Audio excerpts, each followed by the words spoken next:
ज्ञान निवेदित शिक्षा चैनल में आपका हार्दिक स्वागत है। हम आज राजस्थान के जो प्रमुख दुर्ग है उन दुर्गों में जो प्रमुख दुर्ग है बढ़नेर दुर्ग, जो कि वर्तमान में हनुमानगढ़ जिले में, और हम बढ़नेर दुर्ग के बारे में आज हम विस्तार से अध्ययन करेंगे।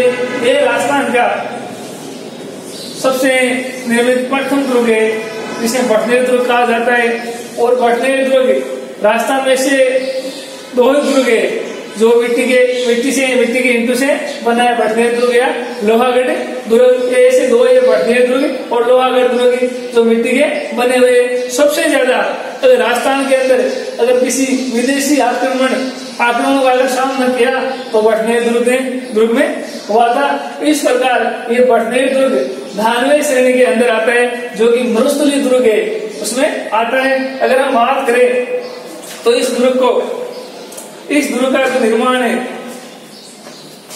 इस दुर्ग का निर्माण भूपत भाटी ने करवाया था।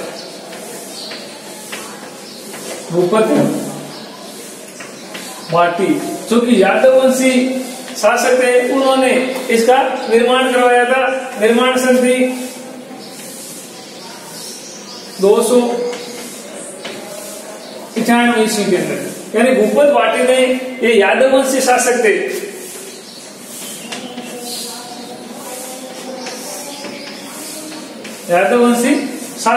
उन्होंने इस दुर्ग का निर्माण करवाया था। इसका जो गोपीनाथ शर्मा के अनुसार जो वास्तुकार था वो केतिया था। वास्तुकार केतिया,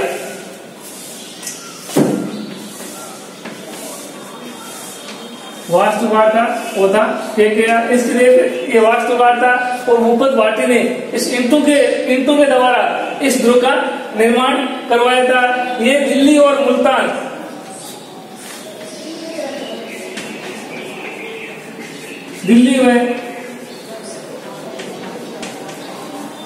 मुल्तान के मुख्य रास्ते पर आता था। और ये राजस्थान का उत्तरी सीमा का प्रहरी, राजस्थान का उत्तरी सीमा प्रहरी था। उत्तरी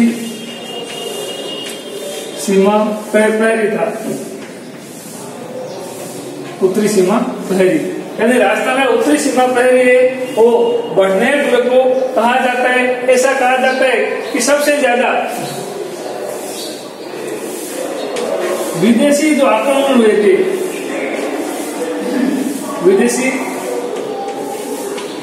आक्रमण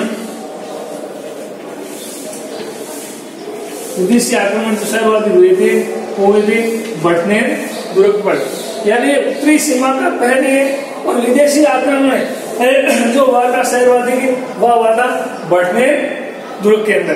यानी सबसे ज्यादा अगर विदेशी आक्रमण हुए थे वो हुए थे बढ़नेर दुर्ग पर। अगर बात करें कौन कौन से आक्रमण हुए, उस आक्रमण के अंदर तो प्रथम जो आक्रमण है वो 1001 के अंदर मोहम्मद गजनवी का हुआ था। 1001 ईस्वी में महमूद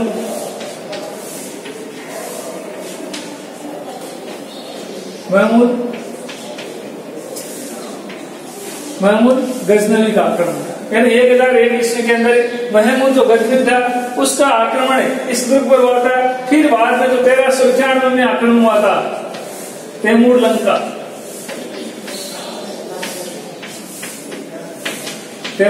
लंका आक्रमण हुआ था 1391 के अंदर। और उसके बाद में इसमें आक्रमण हुआ था कामरान का, इसके ऊपर आक्रमण हुआ था कामरान का 1534 ईस्वी में।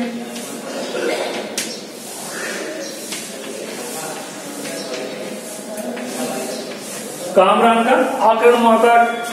कामरान का हुमायूं का भाई था। इन्होंने सबसे ज्यादा 1001 के अंदर महमूद गजनवी का आक्रमण हुआ।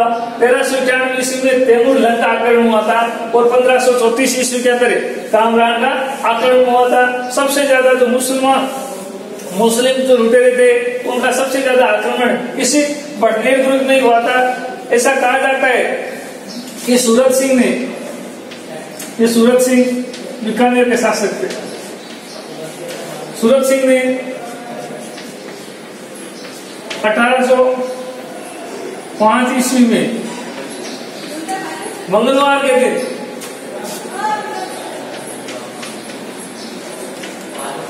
1805 में मंगलवार के दिन इस दुर्ग पर आक्रमण किया और आक्रमण करके इस दुर्ग का नाम हनुमानगढ़ रख दिया गया था। उस समय जो शासक थे जप्ता सिंह भाटी थे।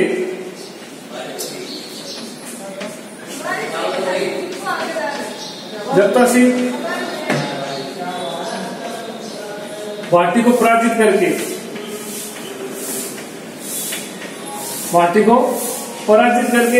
मंगलवार के दिन जप्ता सिंह भाटी को पराजित करके इस बड़नेर दुर्ग का नाम हनुमानगढ़ दुर्ग कर दिया गया था। हनुमानगढ़ कर दिया गया था क्योंकि जो मंगलवार होता है वो हनुमान जी का वार होता है और जो हनुमानगढ़ दुर्ग के बड़नेर दुर्ग गंगा नदी पर है। गंगा नदी के तट पर बनाया गया ये बड़नेर दुर्ग जो कि दांडव श्रेणी में आता है। तैमूर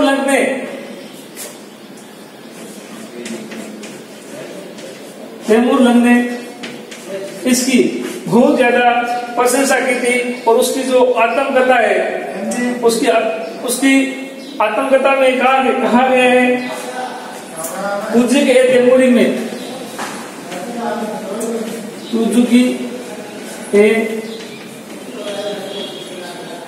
तैमूर के अंदर कहा गया है कि हिंदुस्तान के अंदर या दुनिया के अंदर मैंने इतना मजबूत दुर्ग नहीं देखा था। इस दुर्ग के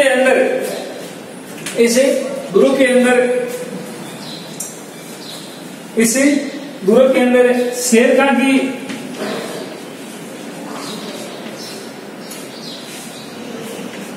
की मंजार बनी हुई है अंदर।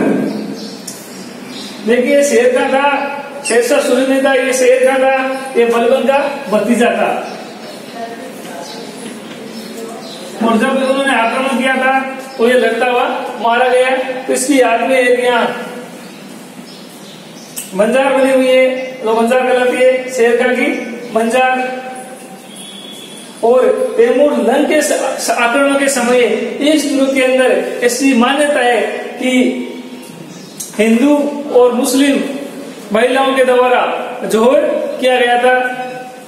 और इसके बाद में अगर बात करें तो जो बड़नेर दुर्ग है उसका जो मुख्य द्वार है उस द्वार पर एक पुरुष और 6 रानियों की फोटो लगी हुई है। उसमें हमें ये प्रतीत होता है कि राय सिंह का पुत्र जो दलपत सिंह था उसकी मृत्यु के बाद में जो उनकी 6 रानियां थी वो रानियां सती हुई थी।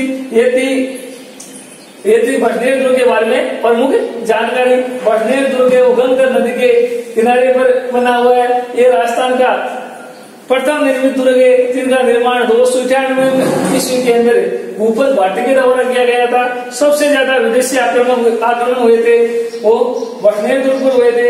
1001 ईस्वी में मोहम्मद गजनी ने इस दुर्ग पर आक्रमण किया। 1398 में तैमूर लंग ने इस पर आक्रमण किया और अपनी आत्मकथा तैमूर में कहा गया था कि मैंने हिंदुस्तान में इतना मजबूत दुर्ग कहीं नहीं देखा। 1534 में बाबर का पुत्र और हुमायूं का भाई कामरान ने इस दुर्ग पर आक्रमण किया। सूरज सिंह ने 1805 में मंगलवार के दिन जप्ता सिंह भाटी को पराजित करके इस बड़नेर दुर्ग पर अधिकार कर लिया और बड़नेर दुर्ग का नाम हनुमानगढ़ दुर्ग कर दिया था। और इस दुर्ग में शेरखां की मंजार बनी हुई है। ये शेरखां बलबन का भतीजा था।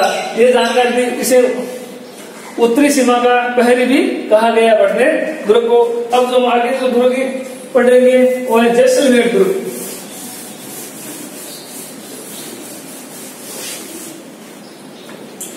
जैसलमेर दुर्ग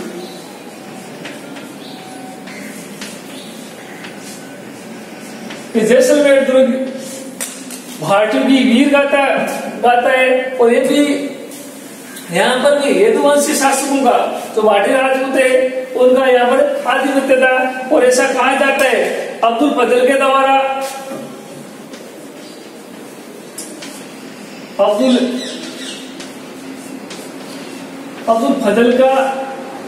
के द्वारा कहा गया है कि घोड़ा कीजिए काट का, यानी अगर हमें जैसलमेर जाना है तो घोड़ा कीजिए काट का।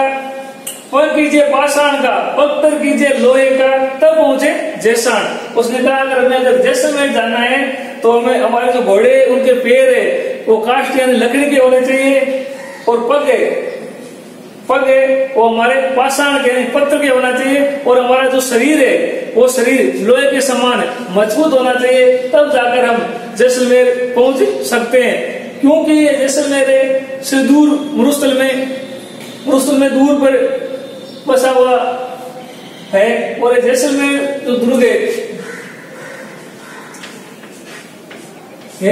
जैसलमेर दुर्ग है, इसके बारे में अब्दुल फजल ने ये कहा कि जैसलमेर पहुंचने के लिए हमें घोड़ा है वो काठ का होना चाहिए, पग है वो पाषाण का होना चाहिए, और हमारा शरीर है वो लोहे जैसा मजबूत हो, तब जाकर हम जैसलमेर पहुंचते हैं। और इसमें इंसान ऋषि के आशीर्वाद से इंसान ऋषि के आशीर्वाद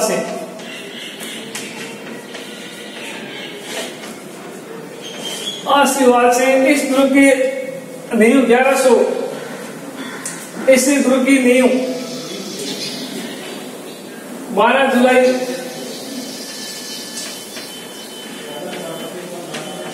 1155 ईस्वी में जैसा भाटी के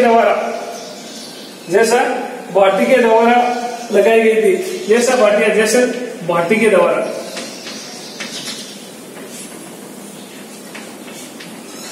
यानी जैसलमेर दुर्ग जो है निर्माण इंसान नाम के ऋषि थे, उनके आशीर्वाद से 12 जुलाई 1155 ईस्वी में जैसल भाटी ने जैसलमेर दुर्ग की नींव लगाई, और जैसल भाटी के नाम के आधार पर ही जो जैसलमेर नाम पड़ा, और इसका तो पूरा निर्माण कार्य जैसल भाटी का पुत्र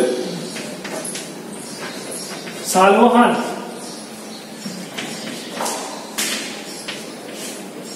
जैसल भाटी का पुत्र सालवान द्वितीय ने इस जैसलमेर दुर्ग का निर्माण कार्य पूरा करवाया। निर्माण कार्य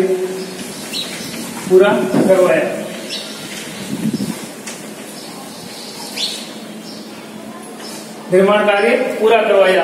तो इसकी स्थापना है, इसका निर्माण कार्य 12 जुलाई 1155 ईस्वी में जैसल भाटी के द्वारा इस दुर्ग की नींव रखी गई थी, और उसका इस निर्माण जैसलमेर दुर्ग का जो निर्माण कार्य है वो उनका पुत्र सालवान द्वितीय ने इसका निर्माण कार्य पूरा किया था। और डॉक्टर दशरथ शर्मा के अनुसार, इतिहासकार हुए डॉक्टर दशरथ शर्मा के अनुसार, यानी डॉक्टर दशरथ शर्मा के अनुसार इस दुर्ग के निर्माण कार्य में 7 वर्ष लगे।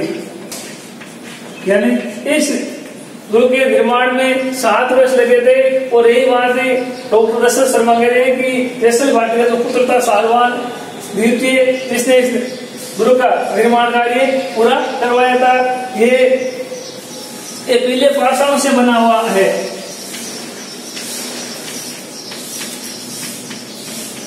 यानी पूरा जो सोनारगढ़ दुर्ग है या जैसलमेर दुर्ग है, ये पूरा का पूरा पीले पाषाण से बना हुआ दुर्ग है। अगर हम इसे दूर से देखें तो अगर सुबह के अगर सूर्य की किरणें पड़ती है तो हमें देखने में आता है कि वास्तव में ये दुर्ग है, तो ये दुर्ग है ये किसी दुर्ग है, ये सोने से बना हुआ है। इसका मुख्य कारण है कि पीले पाषाण है, और जब सूर्य की सीधी किरणें पड़ती है सुबह के समय किरणें पड़ती है तो हमें आभास होता है कि वास्तव में ये सोने की लंका के समान ये जैसलमेर दुर्ग है। उसके बाद में अगर हम अध्ययन करें तो इसे कई नामों से जाना गया। जैसलमेर दुर्ग को कई नामों से जाना गया, और इसका निर्माण त्रिकुट पहाड़ी पर करवाया गया। त्रिकुट पहाड़ी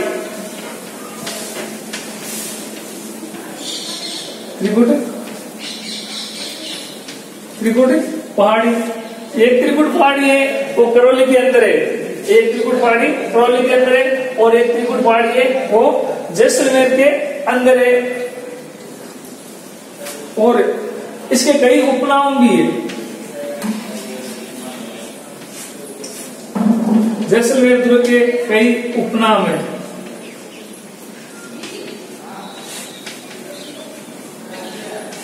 जैसलमेर दुर्ग के कई उपनाम है। एक सत्यजीत रे की फिल्म बनी थी,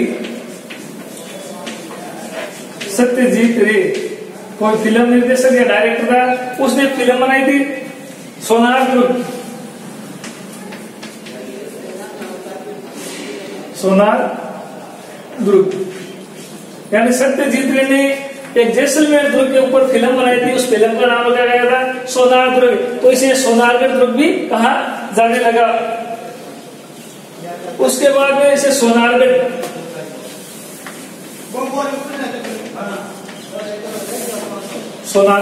कहा जाने लगा। यानी सत्यजीत रे ने फिल्म बनाई सोनार दुर्ग और उसके बाद इसे सोनारगढ़ कहा जाने लगा। उसके बाद में 99 बुर्जों वाला दुर्ग भी कहा जाता है। 99 बुर्जों वाला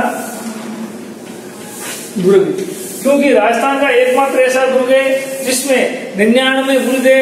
एक कई प्रतियोगिता परीक्षा में प्रश्न पूछ लिया गया है कि जैसलमेर दुर्ग में कितनी बुर्जें हैं, तो उसका उत्तर है 99 बुर्ज है। जो होद्दे टाइप होता है उस प्रकार हाथी इस जैसलमेर दुर्ग के अंदर 99 बुर्जों वाला दुर्ग कहा गया है। इसके बाद में अगर हम बात करें, एक गोडहरा की पहाड़ी पर भी है, गोडहरा की पहाड़ी, यानी जिस पहाड़ी पर ये बना हुआ दुर्ग है उस पहाड़ी को गोडहरा की पहाड़ी भी कहा जाता है। इस कारण से गोडहरा दुर्ग भी कहा जाता है। गोडहरा दुर्ग से गोडहरा दुर्ग भी कहा जाता है। देखिए श्रवण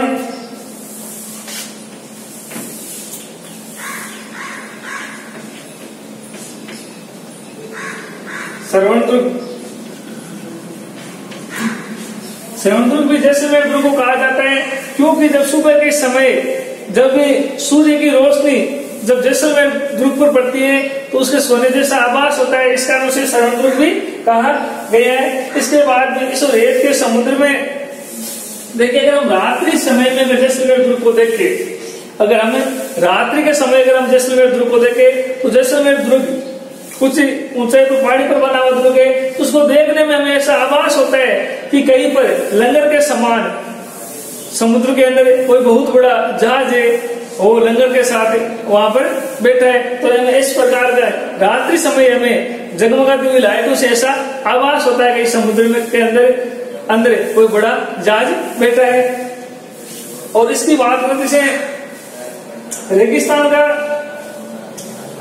गुलाब भी कहा जाता है, यानी जैसलमेर दुर्ग को रेगिस्तान का गुलाब कहते हैं। रेगिस्तान का गुलाब,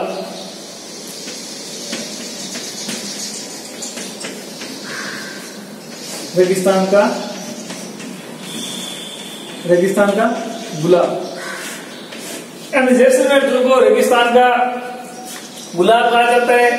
राजस्थान का अंडमान भी कहा जाता है।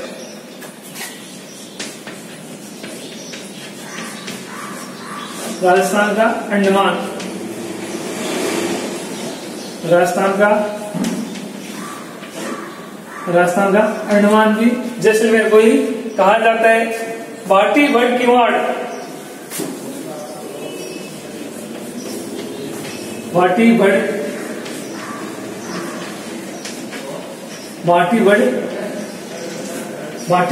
किवाड़ भी इस जैसलमेर दुर्ग को ही कहा जाता है। इसके बारे में एक प्रचलित कहावत है जैसलमेर दुर्ग के बारे में, कि गढ़ दिल्ली प्रमुख कहावत है।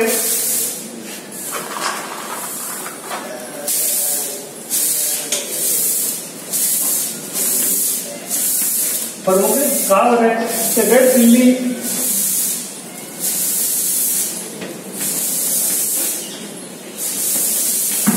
गढ़ आगरो, गढ़ दिल्ली गढ़ आगरो, पदगढ़ बीकानेर, पदगढ़ बीकानेर, बलोचिनवायु, बलोचिनवायु, गढ़ दिल्लीगढ़, आगरा, अजगढ़, बीकानेर, बलोचिनवायु, वाटिया, श्रीमातेगढ़, जैसलमेर, बलोचिनवायु, वाटिया, श्रीमातेगढ़, जैसलमेर, श्रीमातेगढ़,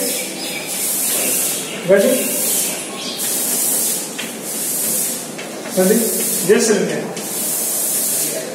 यानी इस दुर्ग के बारे में कहा गया है गढ़ है तो दिल्ली है, गढ़ दिल्ली गढ़ आगरा, उसने कहा दो गढ़ है, गढ़ दिल्ली गढ़ आगरा, और बीकानेर को अजगढ़ कहा गया है, बलोचिनवायु, भाटियो, श्रीमातेगढ़, जैसलमेर। यानी भारत के अंदर जो कहा गया है कि साढ़े 3 दुर्ग है, प्रमुख है, दिल्ली है, आगरा और अजगढ़, बीकानेर है, और बलोचिनवायु, भाटिया, श्रीमातेगढ़, जैसलमेर या जैसलमेर दुर्ग। यानी भाटियों के द्वारा सबसे बड़ा निर्मित दुर्ग है। इसकी राजस्थान के अंदर तो तीसरा जो प्रमुख दुर्ग है उसके अंदर कवियों, भाटों और चारणों के द्वारा इसकी इस रूप में व्याख्या की गई है। अगर हम बात करें तो ये जैसलमेर दुर्ग के बारे में कहा गया, परीक्षा प्रश्न पूछ लिया जाता है कि ये दो किसके बारे में, किस दुर्ग के बारे में कहा गया है। तो गढ़ दिल्ली गढ़ आगरा, अजगढ़, बीकानेर, बलोचिनवायु, वाटिया, श्रीमातेगढ़, जैसलमेर। ये कहावत है ये जैसलमेर दुर्ग के बारे में कहा गया। अब देखते हैं जैसलमेर दुर्ग के अंदर प्रमुख, जैसलमेर दुर्ग के अंदर प्रमुख 28 शाखे हुए,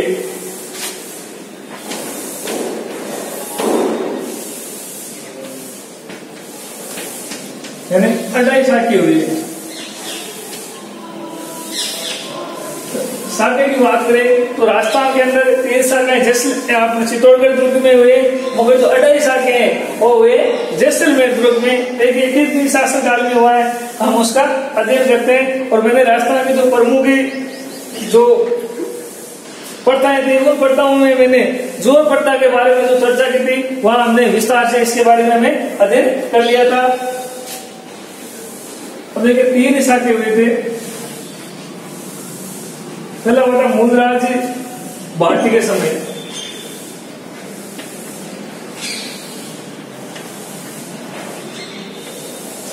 मूलराज भाटी के समय, और आक्रमण करता था अलाउद्दीन खिलजी। अलाउद्दीन खिलजी, इसका कोई हमें निश्चित कालक्रम नहीं मिलता है। यानी ये अलाउद्दीन खिलजी के शासनकाल में हुआ था। अलाउद्दीन खिलजी का जो शासनकाल है वो 1296 से लेकर 1316 तक इनका शासनकाल रहा था। इतिहासकार गोपीनाथ शर्मा के अनुसार, यानी जो इतिहासकार गोपीनाथ शर्मा के अनुसार अगर हम माने तो इसका जो मूलराज भाटी के समय अलाउद्दीन खिलजी का जो आक्रमण हुआ था और प्रथम जो शाखा हुआ था वो लगभग 1312 ईस्वी के अंदर हुआ था। और जो द्वितीय शाखा हुआ था, यानी तो द्वितीय शाखा हुआ था वो था राव तुंगा के शासनकाल के समय।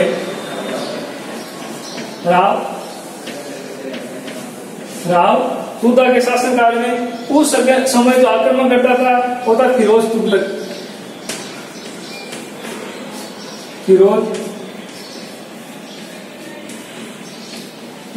इसका भी कोई निश्चित कार्यक्रम नहीं है। फिर भी कई इतिहासकार 1359 ईस्वी के आसपास ये जैसलमेर का दूसरा शाखा बताते हैं, क्योंकि राजपूत ने केसरिया किया और जो रानी थी उन्होंने जोर किया था। और जो तीसरा शाखा है या जो आधा शाखा है ये था राव लूणकरण के समय। राव लूणकरण के शासनकाल के अंदर ये हुआ था। उस समय जो आक्रमण करता था वो था अमीर अली। ये कंधार का था और उसने अचानक जैसलमेर दुर्ग के अंदर आक्रमण कर दिया था। और इस आक्रमण में लड़ता हुआ राव लूणकरण की मृत्यु हो जाती है। और राव लूणकरण की मृत्यु होने के बाद में यदि राजपूतों ने यहाँ केसरिया कर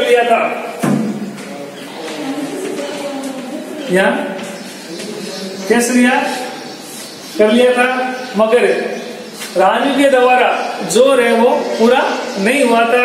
और जोहर की जो व्यवस्था थी वो पूरी की गई थी, मगर कारणवश रानियों के द्वारा रानी जोहर नहीं कर पाई थी। इस कारण ये जो इसकी जो सन है वो है 1550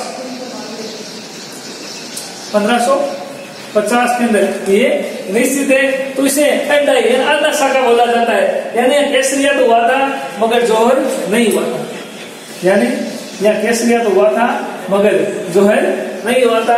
इस कारण कहा जाता है कि जैसलमेर दुर्ग में 2.5 शाखे हुए थे, यानी पहला ये जोहर यहाँ केसरिया भी हुआ और जोहर भी हुआ। राजपूता के शासन काल में भी केसरिया हुआ और जोहर हुआ, और राव लोणकरण के शासन का समय ये राव लोणकरण लड़ता हुआ वीरगति को प्राप्त हो गया, मगर इस युद्ध में भारतीयों की जीत हुई और जीत होने के बाद में राजपूतों के द्वारा केसरिया किया गया था, मगर रानी और अन्य महिलाओं के द्वारा जोहर नहीं किया गया था। इस कारण से अर्ध शाखा ही बोला जाता है। ये परीक्षा की दृष्टि से भी बहुत इम्पोर्टेंट महत्वपूर्ण चीजें 2.5 शाखे जैसलमेर दुर्ग में हुए थे। किसके शासन काल में थे? मूलराज भाटी और अलाउद्दीन खिलजी के बीच में संघर्ष हुआ, रावपुता और फिरोज तुगलक के समय हुआ, और तीसरा है वो है राव लोणकरण और अमीर अली। इसकी जो तारीख है वो सन में 1550 फिक्स है, और इसके अंदर इतिहासकारों के अलग अलग मत है। अब देखिए हम जैसलमेर दुर्ग के अंदर जो प्रमुख जो भवन महल बने हुए हैं उनके बारे में हम अध्ययन करते हैं। मान लीजिए जैसलमेर दुर्ग है, ये जैसलमेर दुर्ग है। इस दुर्ग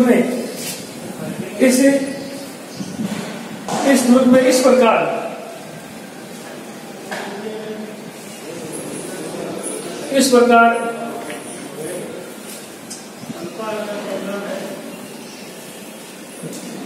निन्यानवे मूर्तियां बनी हुई है।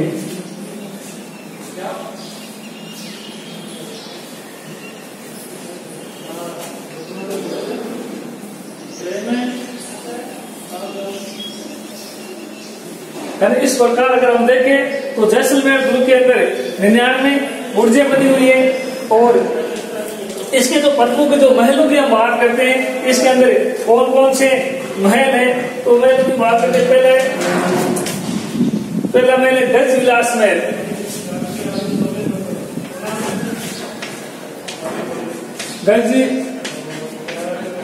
गज विलास महल,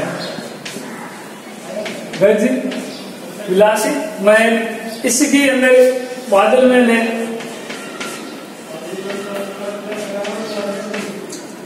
इसके अंदर बना हुआ है बादल महल, इसके अंदर बना है बादल महल, और शहरोत्तम विलास महल भी है। शहरोत्तम विलास महल, जवाहर महल,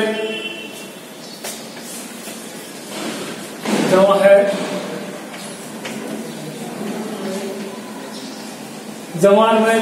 ये जवाहर सिंह महल वही जवाहर सिंह है जिनका जैसलमेर दुर्ग में प्रमुख निवास स्थान था, जिन्होंने सागरमल गोपा पर केरोसिन तेल डालकर उनको जलवा दिया गया था। जवाहर सिंह के शासनकाल के अंदर एक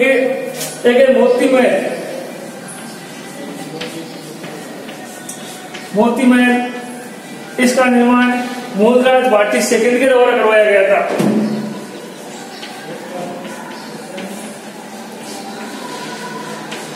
मूलराज भाटी द्वितीय के द्वारा करवाया गया था। वर्तमान में इस मोती महल को ही सालिम सिंह की हवेली कहा जाता है।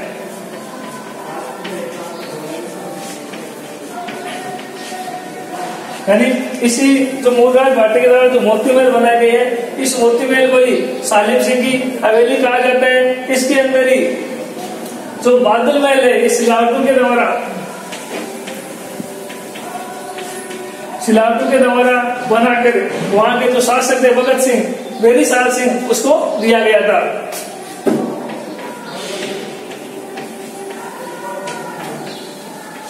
यानी वहां के जो कलाकार है, जो वास्तुकार थे, उन्होंने बहुत सुंदर महल बनाया था जिसे कहा जाता है बादल महल। और जो सिलावट जाति के जो कारीगर होते हैं वो कारीगरी के लिए बहुत ज्यादा प्रसिद्ध होते हैं। उनके द्वारा ये बादल महल बनाकर बेनीसाल को वहां के जो जैसलमेर के शासक थे बेरिसार, उनको भेंट कर दिया गया था। इसी दुर्ग के अंदर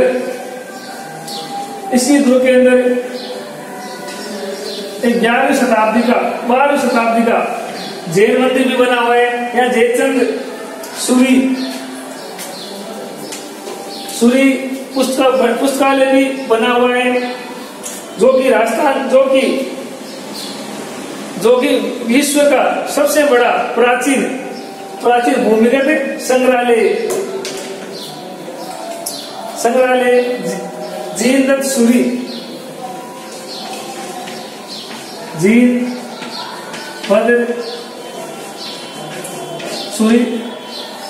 संग्रहालय। यह संग्रहालय विश्व का सबसे जीनदत्त सूरी संग्रहालय विश्व का सबसे प्राचीन संग्रहालय। विश्व के जो प्राचीन ग्रंथ है, जो पांडुलिपि है, जो हाथ से लिखे गए वो ग्रंथ हमें यहीं मिलते हैं। और ये विश्व का भूमिगत सबसे बड़ा और सबसे प्राचीन संग्रहालय, जिसके ऊपर जैन मंदिर बना हुआ है। इसी की बात करें तो यहाँ एक मंदिर बना हुआ है। यहाँ एक मंदिर बना हुआ है, लक्ष्मी नारायण मंदिर।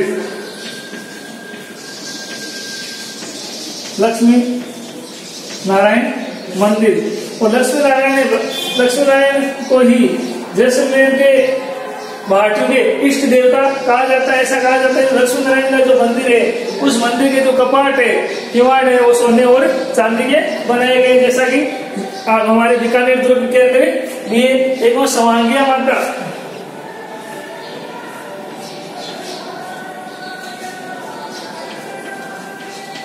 सवांगिया माता का जो मंदिर है, यानी सवांगिया माता का जो मंदिर है, सवांगिया माता या आवड़ माता, ये भाटी राजवंश की कुल देवी है। उनका मंदिर भी जैसलमेर दुर्ग के अंदर ही बना हुआ है।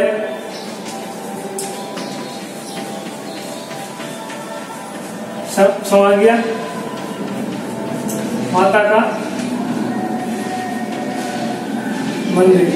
एक अक्षय पोल और है, यानी ये जैसलमेर का जो अगर बात करें तो मेन दरवाजा इसे कहा जाता है अक्षय पोल।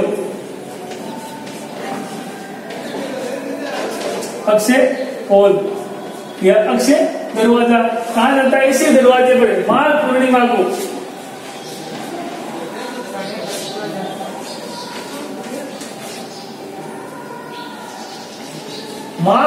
को जो मरु महोत्सव शुरू होता है, माघ पूर्णिमा को जैसलमेर के अंदर जो मरु महोत्सव होता है, उस मरु महोत्सव का जो आगाज है वो माघ पूर्णिमा के दिन अक्षय पोल पर दीपक जलाकर इस मरु महोत्सव की शुरुआत होती है। जो कि माघ पूर्णिमा को मरु महोत्सव की शुरुआत,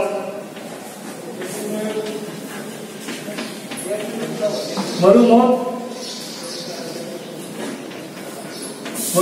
महोत्सव, यानी इसकी माघ पूर्णिमा के दिन इसकी शुरुआत होती है। अब देखिए राजस्थान के अंदर, अब देखिए अगर बात करते हैं जैसलमेर दुर्ग की, तो जैसलमेर दुर्ग एकमात्र ऐसा दुर्ग है जहां दुर्ग में किसी पर कहीं पर भी चूने और मिट्टी या सीमेंट का प्रयोग नहीं किया गया है। और इस दुर्ग के अंदर जो पत्थर है, वो पत्थरों को इस प्रकार लगाया गया।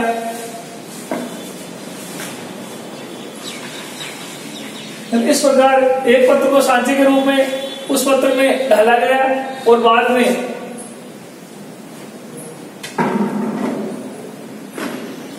इस प्रकार है ना तीर उमा, इस प्रकार सांचे के अंदर डाला गया। जैसलमेर दुर्ग के अंदर कहीं पर भी सीमेंट, चूने या मिट्टी का प्रयोग नहीं किया गया था।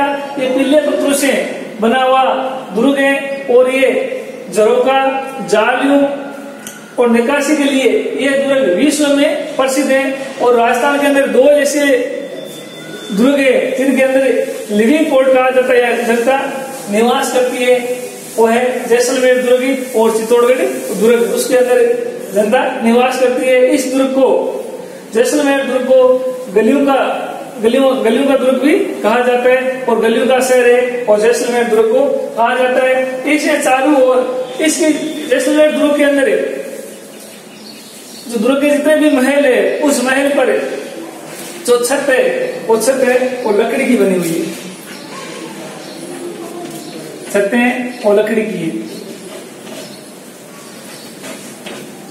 है और जैसलमेर दुर्ग का जो मेन दरवाजा है अक्षय पोल है, उस अक्षय पोल पर बाबा रामदेव का जो पचरंगा झंडा है जिसे नेजा कहते हैं वो लगा हुआ है। ये जैसलमेर दुर्ग के बारे में संपूर्ण अब देखिए। इसके अगर देखा जाए परकोटा को देखा जाए तो घाघरा नुमा आकृति का है, यानी ये घाघरा नुमा आकृति का है और उसके ऊपर ये घाघरा नुमा का आकृति है और इसे दीवार पर कोटा इसे दोहरा उसे अमरकोट कहा जाता है। दोहरा परकोटा है, इस कारण से अमरकोट कहा जाता है। इसे अमरकोट कहा जाता है और ये जो कलियों का जो घाघरा होता है ये घाघरा नुमा है। ये घाघरा नुमा है। ये संपूर्ण जानकारी जैसलमेर दुर्ग के बारे में तो संपूर्ण जानकारी मैंने आपको विस्तार से बता दिया। और शायद प्रतियोगिता परीक्षा में इस जैसलमेर दुर्ग के बारे में अगर कोई प्रश्न आए तो जब तक मेरे विचार है इससे संबंधित जितना भी पढ़ाया आपको उसे बाहर नहीं जाएंगे। नमस्कार।